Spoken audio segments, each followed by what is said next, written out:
할렐루야. 우리 오늘도 주님을 찬양합니다.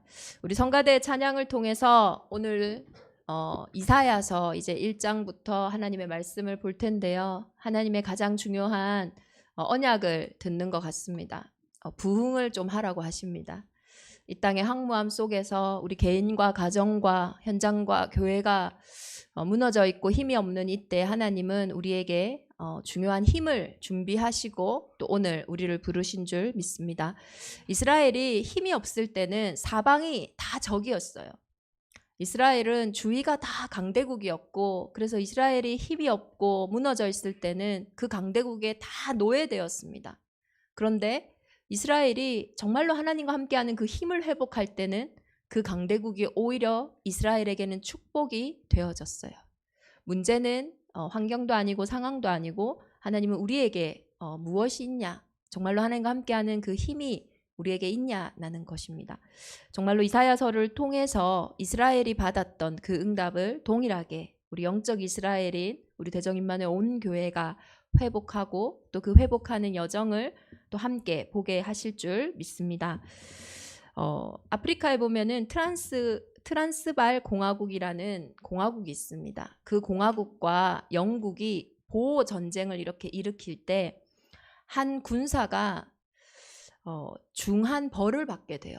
근데 그 벌 이름이 참 특이합니다. 어떤 벌이냐면 많은 사람을 낙담시킨 벌이에요. 트란스발 공화국이 남아프리카 공화국에 통합되기 전에 이제 영국군이 곧 쳐들어올 거라는 첩보가 입수되면서 한 장교가 지휘관이 국경을 돌아다니면서 전체 방비를 갖추고 있는데요.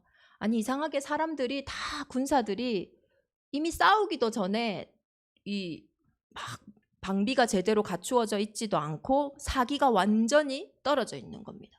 그래서 이들이 왜 이렇게 무너져 있지? 지금 이런 소식도 듣기 전에 왜 이렇게 마음이 이미 전쟁하기도 전인데 꼭 전쟁에 이렇게 패한 용사처럼 그렇게 딱 무너져 있는 거예요. 그 문제의 원인은 방금 낙담시킨 자라는 벌을 받은 그 군사가 원인이었어요.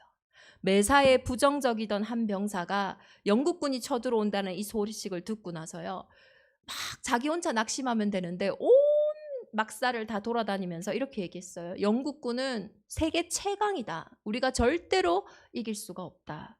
케이프타운에 우리 군대의 10배가 넘는 병력이 거기에 이미 주둔하고 있다. 어차피 질 게 뻔하니까 그냥 굳이 싸우는 것보다는 항복하는 게 낫다. 싸우기도 전에요, 모든 전의를 상실하게 버리게 만들어버린 거예요. 그것이 바로 낙담의 힘이에요. 낙심입니다. 사단은요, 이걸 너무나 잘 압니다. 우리가 싸우기도 전에, 우리가 어쩌면 현장에서 어떤 일이 오기도 전에 낙담시키고 낙심시킴으로써 전혀 싸울 힘도 의지도, 사실은 그 낙심과 낙담 때문에 진 거거든요.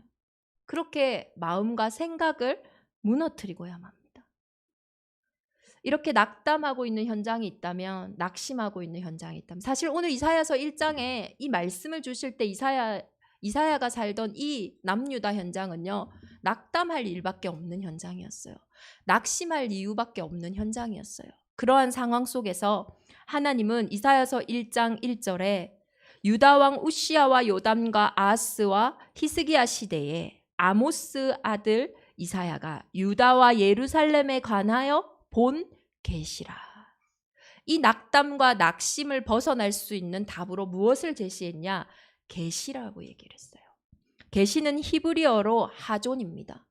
우리가 계시, 하존 이렇게 했을 때는 좀 뭔가 먼 것 같아요.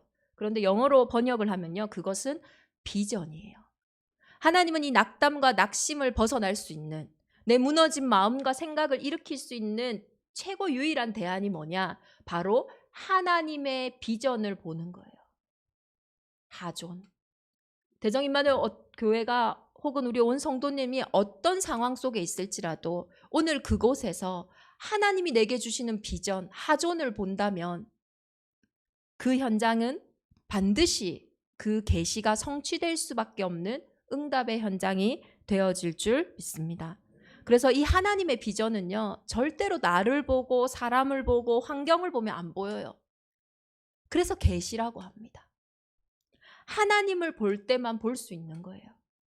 지금 우리의 문제는, 지금 이스라엘이 겪고 있는 이 문제는 외교적으로, 정치적으로, 군사적으로 풀 문제가 아니라는 거예요. 계시, 하나님의 하존, 하나님의 비전이 임해야지만 풀리는 문제라는 거예요. 여러분이 지금 낙심하고 있는 그 문제는요, 여러분의 노력과 열심으로, 경제적으로, 세상적으로, 사람 방법으로 풀 수 있는 문제가 아니에요. 하나님의 비전, 하존, 하나님의 그 언약이 회복되어져야 되는 문제인 줄 믿습니다. 그래서 오늘 첫 번째로 주시는 말씀이 이거예요. 하나님이 우리를 위하여 남겨두신 것이 있다.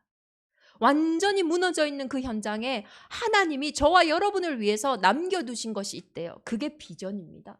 그것을 볼 때에 비로소 응답을 누릴 수 있는 거예요. 그래서 우리가 낙심만 하지 않는다면, 갈라디아서 6장 9절에 낙심하지 말지니 피곤하지만 않는다면 때가 이름에 반드시 거두리라고 했어요. 우리가 거두지 못하는 이유는 낙심했기 때문입니다. 포기했기 때문입니다. 이미 피곤했기 때문이에요. 하나님의 자녀는요, 응답받을 자격밖에 없어요. 그런데 왜 무너질까요? 낙심하기 때문에. 영적 존재이기 때문에요. 마음과 생각에서 빼앗겨버리면 사실 모든 것을 빼앗긴 거나 마찬가지예요. 우리 한 청년이 그러더라고요. 이순신 장군 요번에 하는 전쟁 영화 보고 나서요. 야, 전쟁이 뭔지 알았다는 거예요. 절대 불가능한데 그 장군이요. 얼마나 그 낙담시킨, 그 병사는 낙담시켰지만 이순신 장군은요. 그 사기를 충전시켜가지고요. 절대 불가능한 전쟁에서 승리로 이끄는 거잖아요. 그래서 진짜 우리의 싸움은요, 혈과 육의 싸움이 아닙니다. 진짜 내 영혼에, 내 마음과 내 생각이 오늘 누구에게 딱 집중하고 있냐. 그 영적인 싸움인 겁니다. 그래서 절대로 착각하지 말기를 바랍니다. 낙심하지 말기를 바랍니다. 하나님은 어떤 상황 속에서도 우리를 위하여 남겨두신 것이 있어요. 이사야가 활동하던 시대에 또 활동했던 선지자가 있습니다. 그게 바로 엘리야예요. 엘리야는 남유다가 아닌 북이스라엘에서 활동했던 선지자예요. 얼마나 하나님을 사모했던 사람이냐면은 이 엘리야가 능력도 있어요. 그러니까 유대인들에게 엘리야는요, 능력의 선지자입니다. 엘리야 한 사람이요. 우리 옛날에 뭐 저도 사실은 들어본 적은 없지만은 뭐 남자분들이 싸움했다 이렇게 할 때 내가 1대 17, 뭐 18로 싸웠다 왕년에 뭐 이 정도 하면 어마어마하게 싸움꾼이거든요. 근데 엘리야는요 1대 850으로 싸워서 이겼어요. 말이 됩니까? 그만큼 능력의 선지자가 엘리야였어요. 유대인들은요 그래서 능력이라 했을 때는 늘 엘리야를 기억했거든요. 그래서 예수님을 볼 때도 엘리야 아닌가? 왜 너무 능력이 많으니까 그렇게 생각했어요. 능력의 대명사가 엘리야예요. 그렇게 능력이 많은 엘리야가요 낙심했어요. 낭망했어요. 850명과 갈멜산에서 전투를 하고 하나님의 은혜로 승리했습니다. 이제 이겼다. 이제 하나님의 영광이 드러날 것이다. 이제 아하방과 이세벨은 그 이름 앞에 무릎 꿇을 것이야. 나에게 와서 사과할 거야. 너의 하나님이 진짜 하나님이라고, 너가 진짜라고 그걸 기대했어요. 그런데 오히려 반대의 소리가 들려오는 거예요. 내일까지 엘리야가 살아있으면 이세벨이 내 손에 장을 지진다 하는 거예요. 너무 황당한 거예요. 그러니 이 엘리야가요, 능력이 많은 엘리야도요, 낙심이 된 거예요. 내가 이렇게까지 했는데 안 되면 안 되는 거다. 더 이상 소망이 없다. 그런 엘리야에게 하나님이 찾아오셨어요. 야 엘리야, 너 뭐 때문에 그렇게 낙심했어? 너 뭐 때문에 그렇게 낭망했어? 얼마나 완악하냐면요. 40주 40야를 엘리야가 걸었거든요. 40주 40야를. 먹지도 않고 물만 겨우 마시면서. 그럼 어떨까요, 상황이? 얼마나 몸과 마음에 힘이 다 빠져 있겠어요. 그런데요, 악이 탁 차 있어요. 얼마나 악이 차 있냐면, 하나님, 내가 얼마나 열심히 했습니까? 내가 얼마나 특심으로 했습니까? 내가 당신을 위해서 얼마나 최선을 다했습니까? 그런데 지금 내게 남은 게 뭡니까? 열심으로 특심으로 내가 당신께 했는데 지금 내게 남은 게 뭡니까? 홀로 나밖에 안 남았잖아요. 그냥 데리고 가세요, 나. 엘리야에게 남은 게요, 악밖에 없어요. 근데요, 엘리야의 마음도 이해가 가잖아요. 얼마나 열심히 했어요. 혼자서 그 쓸쓸한 싸움을 싸웠습니까? 주를 위해서 아무도 주를 위해서 나서지 않을 때 오바댜조차도 숨어서 100명의 선지자를 섬길 만큼 그만큼 아하방과 이세벨이 얼마나 강팍한 왕들인데요. 근데 나는 그래도 주를 위해서 죽으면 죽으리라 하고 나섰는데, 그렇게 싸웠는데 열심히 특심이었는데 어떻게 나에게 이럴 수 있냐. 나밖에 없다. 이제 소망이 없습니다. 완전 낙심했어요. 40주 40야를 걸었음에도 자기를 이렇게 좀 마음을 다스릴 수가 없었어요. 그 힘이 얼마나 남아 있었던지 2번이나 하나님 앞에 그렇게 얘기할 만큼. 그런데 그때에 하나님은 이렇게 엘리야에게 대답하십니다. 아람 왕을 세울 권세도 너에게 있다. 엘리야는 아무 힘이 없다고 했는데 하나님은 엘리야 선지자에게 너가 세울 아람 왕이 있다. 너가 세울 이스라엘 왕이 있다. 그리고 이 바알에게 무릎 꿇지 않은 7천 제자가 있다. 로마서 11장 4절에서 5절을 봤더니요, 그에게 하신 대답이 무엇이냐. 내가 나를 위하여 바알에게 무릎을 꿇지 아니한 사람 7,000명을 남겨두었다 하셨으니 그런즉 이와 같이 지금도 은혜로 택하심을 따라 남은 자가 있느니라. 지금도요, 하나님이 이 은혜로요 남은 자가 있대요. 엘리야는 다 끝이라고 생각한 그때에 7,000명이나 남겨두신, 나는 혼자 있다고 했는데 하나님은 7,000명이나 남겨두신 자가 있다라고 했던 것처럼 저와 여러분은 이제 끝이다. 내 인생은 더 이상 답이 없어요.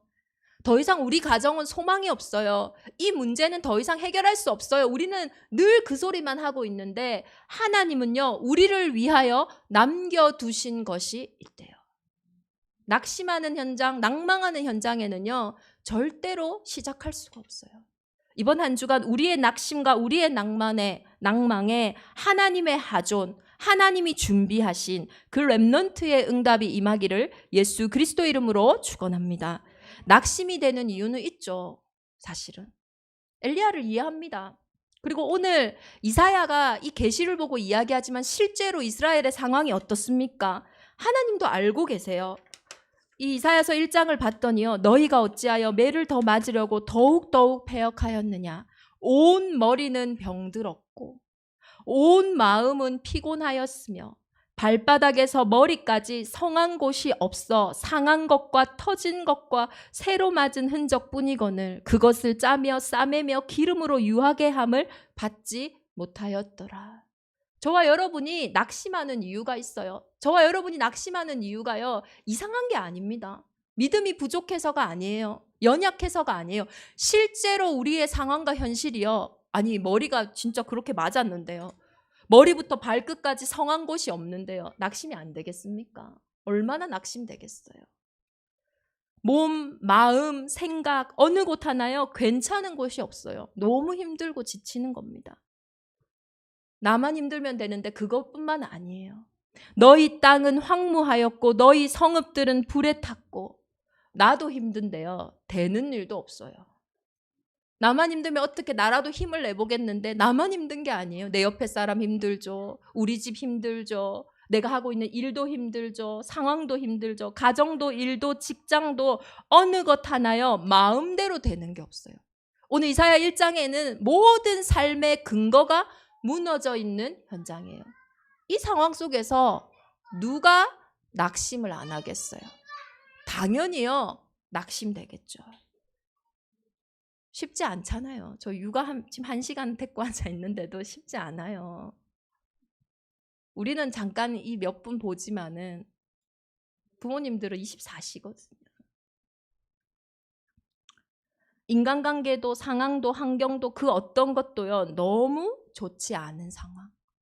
당연히요 낙심이 될 수밖에 없는 상황입니다. 명절 연휴니까요 완전히 전쟁이더라고요. 어떤 분은요 전화 와가지고 목사님 열받아 죽겠어요. 그냥 나 죽이고 나도 죽겠습니다 이러는 거예요. 그래서 아니 죽이고 죽으려면 조용히 하셔야지. 저한테 그거를 알려주면은 제가 살인을 방지할 수도 없고. 또 어떤 현장은요, 막 억울하다. 왜 나만 죽어야 되냐. 힘들면 너만 죽지. 왜 나까지 죽이냐. 억울하다. 어떤 현장은요, 혼자서 힘들어. 나 죽어야 돼. 근데 실상은요, 저 사람 죽이고 나 죽일 거니까 나 좀 말려주세요, 제발. 나 좀 어떻게 할 수 없으니까 참 좀 말려주세요, 목사님. 왜 나만 죽어야 돼? 나 너무 어려우니까요. 나 위로해 주세요. 나 힘 주세요. 그게 하나님의 형상이거든요. 그래서 오늘도 하나님은요, 전도에 미련한 것 같지만 구원 얻기를 기뻐하시는 거예요. 그래서 너도 살고 나도 사는 게요, 복음인 거예요. 왜 꼭 너도 죽고 나도 죽어야 됩니까? 아니면 나만 살고 그 사람은 죽어야 됩니까? 너도 살고 나도 살아라. 그게 복음이에요. 창세기 3장의 옛뱀 곧 마귀는요, 어떻게 우리를 공략했냐?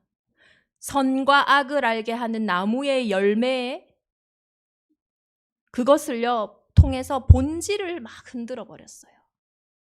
만약에 하나님이 이거 먹지 말라고 했냐 이렇게 물어보면 되는데 그렇게 안 물어봤어요. 하나님이 진짜로 참으로 너희에게 동산 모든 나무의 열매를 먹지 말라 하시더냐. 동산 모든 나무의 열매를 먹지 말라 하시더냐. 그거 아니었잖아요. 지금도요, 사단은 환경을 통해 상황을 통해서 무엇을 빼앗는지 보셔야 돼요.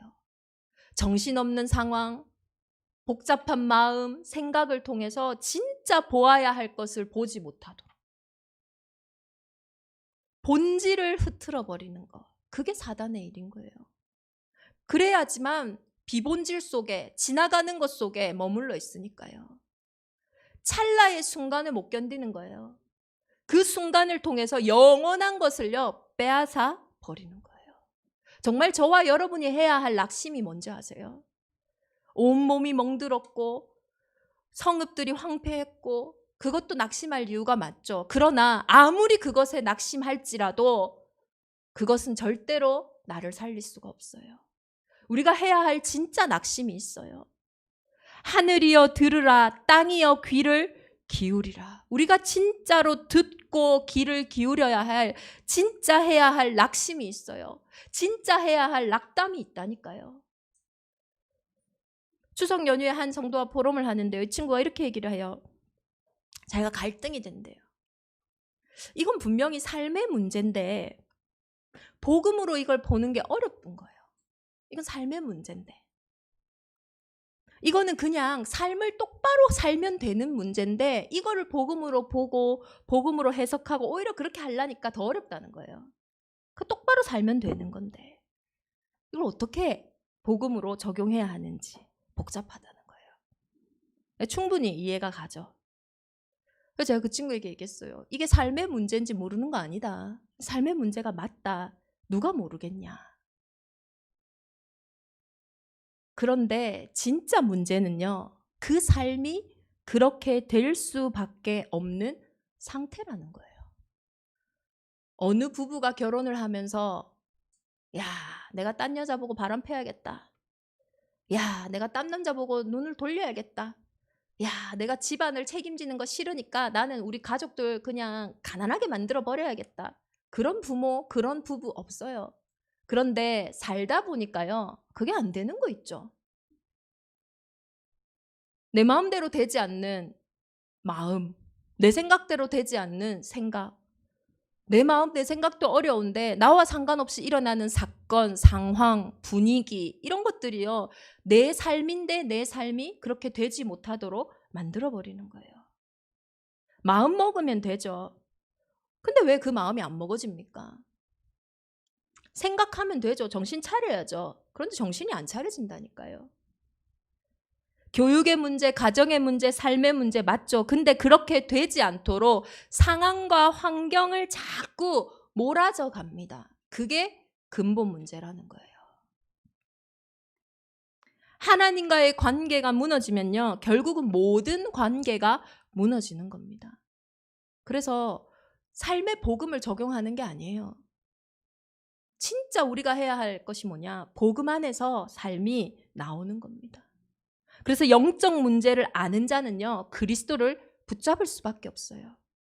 모르기에 우리가 낙심하는 거예요. 모르니까 우리가 낭망하는 거예요. 안 되는 내 모습에 내가 안 되기 때문에 여자의 후손이 오신 거 아닙니까? 난 재수가 없어. 내 삶은 늘 이렇게 꼬여. 그래서 그리스도 예수 안에 있는 생명의 성령의 법이 죄와 사망의 법에서 나를 해방한 거 아닙니까? 하나님의 아들이 왜 나타나셨습니까? 마귀의 일을 멸하기 위해서잖아요. 내가 그리스도의 언약을 붙잡아야 하는 그 문제 속에 우리는요, 낙심하고 낭망하는 거예요. 진짜 우리가 낙심해야 될 게 뭡니까? 내 인생에 하나님이 다 주신 거, 하나님의 형상, 그거 누리지 못하고 오늘 이렇게 이사야 현장처럼 무너진 거, 이게 억울한 거예요. 진짜 우리가 해야 할 낙심은 같은 거지만 다른 거라는 겁니다. 그러나 진짜 우리는 이제 더 이상 낙심하지 않을 이유가 있어요. 오늘 본문에 봤더니요, 하나님 뭐라고 말씀하시냐면 너희의 무수한 재물이 내게 무엇이 유익하뇨? 무수한. 너희가 내 앞에 보이러 오니 그것을 누가 너희에게 요구하였느뇨? 내 마당만 밟을 뿐이니라. 헛된 재물을 다시 가져오지 말라. 영적인 문제는요, 아무리 무수한 노력과 무수한 재물이라도 해결이 되지 않아요.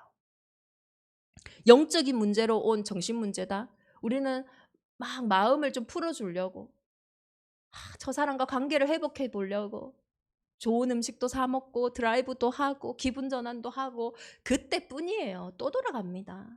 무수한 노력과 시도를 해도요, 영적인 문제는요, 그걸로 해결되지 않아요. 다른 것으로 해결이 안 됩니다. 그래서 천하 인간의 구원 얻을 다른 이름을 주신 적이 없다라고 하신 거예요. 여호와께서 말씀하시되 오라 우리가 서로 변론하자. 너희 죄가 주홍 같을지라도 눈과 같이 희어질 것이요 진홍같이 붉을지라도 양털같이 되리라. 다른 이름을 주신 적이 없습니다. 영접하는 자, 곧 그 이름을 믿는 자들에게는 하나님의 자녀가 되는 권세를 주셨어요. 하나님이 우리에게 주신 비전이 뭡니까? 그 하존이 뭡니까? 그 계시가 뭡니까? 바로 그 이름이에요. 예수가 그리스도 되신다는 그 이름. 내 상황과 내 환경이 그리스도만 바라보지 못하도록 본질만 희미하게 만드는 때에 정말로 그리스도를 바라보는 그 속에 나의 모든 인생이 들어있어요. 그 안에서 나오는 겁니다. 얼마나 어마어마하냐면요, 하늘과 땅의 모든 권세를 가진 이름이래요. 만물을 복종케 하는 이름이래요. 오늘 이사야서 1장에는요, 우리를 보고요, 물 없는 동산 같으리니. 물 없는 동산이래요. 동산인데 물이 없어요. 그럼 점점 황폐해지겠죠. 한계가 오겠죠. 그런데 이사야 58장 9절에서 12절에 여호와와 소통하는, 그리스도를 통하여 하나님의 자녀가 된 현장은 어떤 현장이냐? 물된 동산이라고 분명히 기록되어 있어요. 나 여호와가 너를 항상 인도하여 마른 곳에서도 내 영혼을 만족해 하며 내 뼈를 견고케 하리니 너는 물된 동산 같겠고 물이 끊어지지 아니하는 샘 같을 것이라. 이번 한 주간 저와 여러분이 물된 동산에 집중하는, 물 없는 동산 아니라 그리스도의 이름이 내 안에 있으므로 이제는요, 물이 끊어지지 않는 물된 동산으로 저와 여러분을 부르신 줄 믿습니다. 그래서 정말로 이사야서를 이제 시작하면서 너무나 낙심할 문제도 많고 낭망할 마음도 많은데 그것이 사단의 일이라는 거예요. 그 낙심과 낭망에 빼앗겨 이미 다 받았음에도 이미 나의 모든 것을 빼앗기도록 하는, 그래서 우리를 위하여 남겨두신 것이 있다라는 거예요. 이사야 1장은 그것을 말하고 싶은 거예요. 만군의 여호와께서 우리를 위하여 조금 남겨두지 아니하셨다면, 우리를 위하여 남겨두신 것이 있어요. 정말로 로마서 11장에 기록된 말씀처럼요. 지금 이 시대에도 은혜로 택하심을 따라 남은 자가 있어요. 그 물된 동산에 집중하며 없는 것에, 빼앗긴 것에, 무너진 것에 집중하는 것이 아니라 이 상황 속에서 회복되어질 물된 동산, 한계가 없는 무한한 하나님의 그 능력 속에 있는 하나님의 자녀가 되시기를 예수 그리스도 이름으로 축원합니다. 우리 주신 말씀 붙잡고 함께 기도하겠습니다. 하나님, 나의 낙심됨을 넘어설, 나의 낭망된 마음을 넘어설 하존 하나님의 비전이 오늘 내게 필요합니다. 우리를 위하여 남겨두신 것, 나는 끝이라고 생각하는 이곳에, 나는 답이 없다라고 생각하는 이곳에, 나의 판단 속에 우리를 위하여 남겨두신 것, 하나님의 비전, 하나님의 계시, 그 하존, 그 은혜가 회복되어지는 응답의 한 주간이 되게 하여 주옵소서. 우리 시간 합심으로 함께 기도하겠습니다.